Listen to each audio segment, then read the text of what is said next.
Hello, नमस्कार, आदाब, सत श्री अकाल। मेरे चैनल डेको आर्टिस्टा में आप सभी का स्वागत है।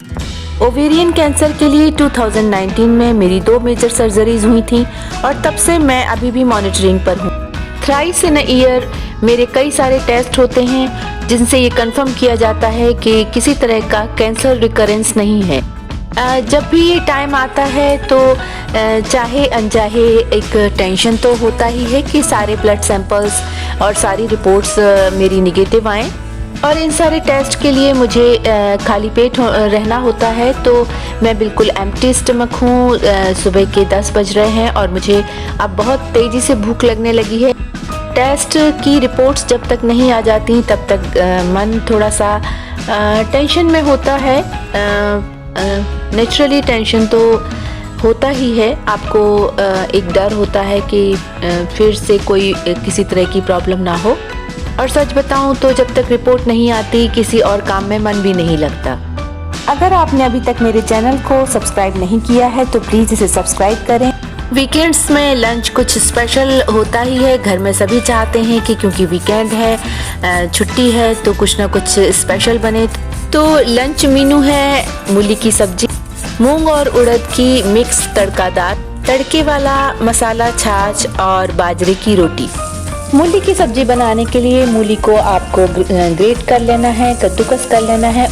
उसके बाद थोड़े से ऑयल में अजवाइन का तड़का लगाइए और उसमें बारीक कटा हुआ अदरक और एक हरी मिर्च डालिए।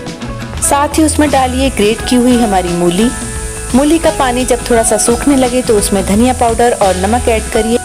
गैस को सिम पर ही रखना है और मूली को पानी सूखने तक हमें पकाना है।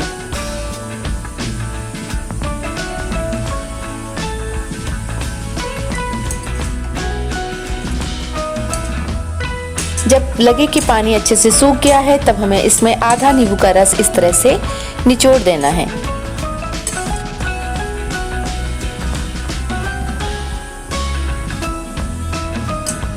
कटे हुए धनिये से हमारी इस साइड डिश को गार्निश कीजिए और ये बड़ी यमी लगती है।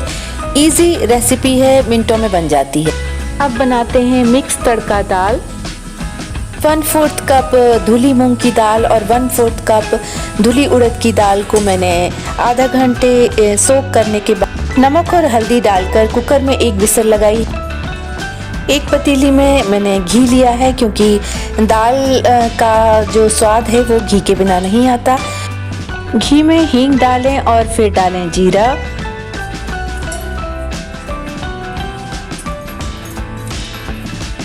अब इसमें डाला बारीक कटा हुआ लहसुन और बारीक कटी हुई प्याज।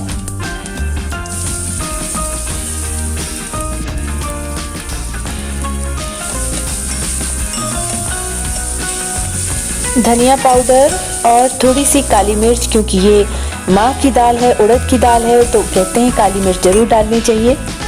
और फिर डाले बारीक कटे हुए टमाटर। जरा सा पानी डालकर हम टमाटरों को अच्छे से गलने देंगे। टमाटर अच्छे से गल चुके हैं तो अब हम डालेंगे 1 चुटकी गरम मसाला और फिर हम इस भुने हुए मसाले में अपनी दाल को इस तरह से पलटा देंगे।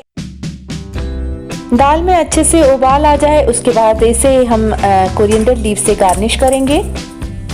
हमारी दाल रेडी है। अब मुझे बाजरे की रोटी के लिए आटा तैयार करना है। तो बाजरे की रोटी बनाने के लिए जो मेरा तरीका है, मैं एक नॉन स्टिक पैन में 1 कप पानी गरम कर रही हूँ।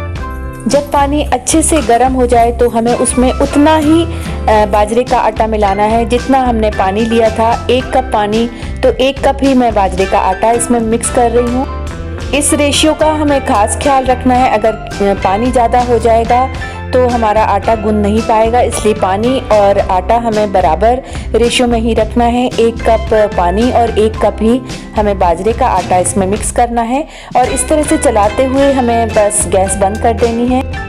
मिक्स करने के बाद इस मिक्सचर को हमें 10 मिनट के लिए छोड़ देना है।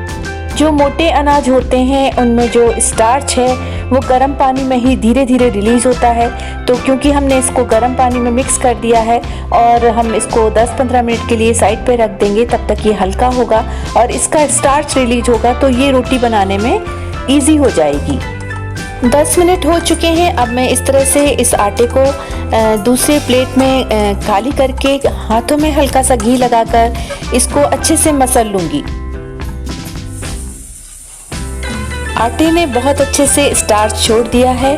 अब हमें किसी तरह की कोई परेशानी नहीं होने वाली। हम अपने इस बाजरे की रोटी को बड़े आराम से चकले पर बेलकर ही इसकी रोटी बना सकते हैं। पॉलीथीन की ज़रूरत भी नहीं पड़ने वाली है। थोड़ा सा सूखा आटा लगाकर बेलने की मदद से बड़े आराम से ये रोटी चकले पर बेली जाएगी और इसको खरखरी सी सेकिए और उसके बाद बटर या घी के साथ इसको सर्व करिए। ये रोटी घी और गुड़ के साथ भी बड़ी यमी लगती है, कभी खाकर देखिएगा।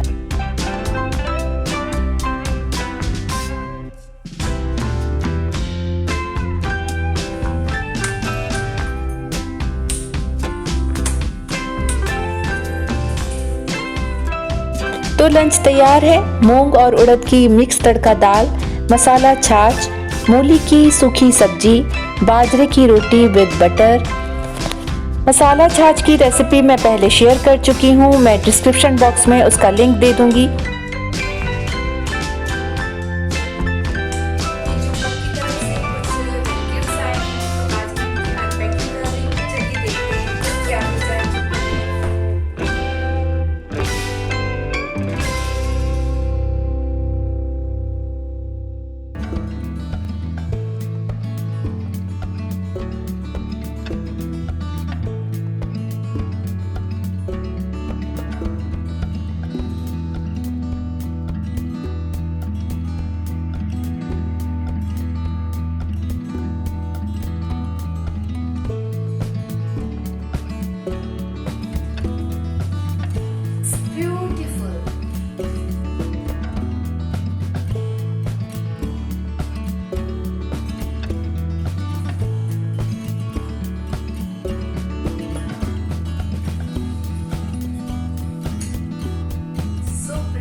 शाम होते होते मेरे ब्लड टेस्ट की रिपोर्ट्स आ गईं और मेरी सारी रिपोर्ट्स नेगेटिव थी। रिपोर्ट्स के आने के बाद ही हम क्रिसमस सेलिब्रेशन के मूड में आ सके। 2019 की अपनी एक फोटो शेयर कर रही हूँ। उस समय मेरे बाल नहीं थे और मैं सिर पर इस तरह से स्कार्फ बांधा करती थी। फोटो शेयर करने का कोई खास पर्पस नहीं है, बस ये मेरा ईश्वर से जुड़े रहने का एक तरीका है। बुरे वक्त को याद रखिए, ईश्वर को आप कभी नहीं भूलेंगे। आप सभी को क्रिसमस की और नए वर्ष की हार्दिक शुभकामनाएं। अच्छा टाइम स्पेंड करना उसी को कहते हैं जब हम एक बढ़िया सी कॉमेडी मूवी एक साथ बैठकर देखते हैं। तो हमने वीकेंड एंजॉय किया पंजाबी मूवी फुफड़ जी देखकर, जो कि एक बढ़िया लाइट हार्टेड कॉमेडी फिल्म है। मजा आया इसे देखकर। आने वाले साल में भी अपना प्यार और अपना सपोर्ट इस तरह से ही मेरे साथ बनाए रखें। मुझे उम्मीद है कि आपको आज का वीडियो पसंद आया होगा। तो मिलते हैं मेरे अगले वीडियो में नए साल पर। तब तक स्वस्थ रहिए, मस्त रहिए, व्यस्त रहिए और जबरदस्त रहिए। Goodbye, take care.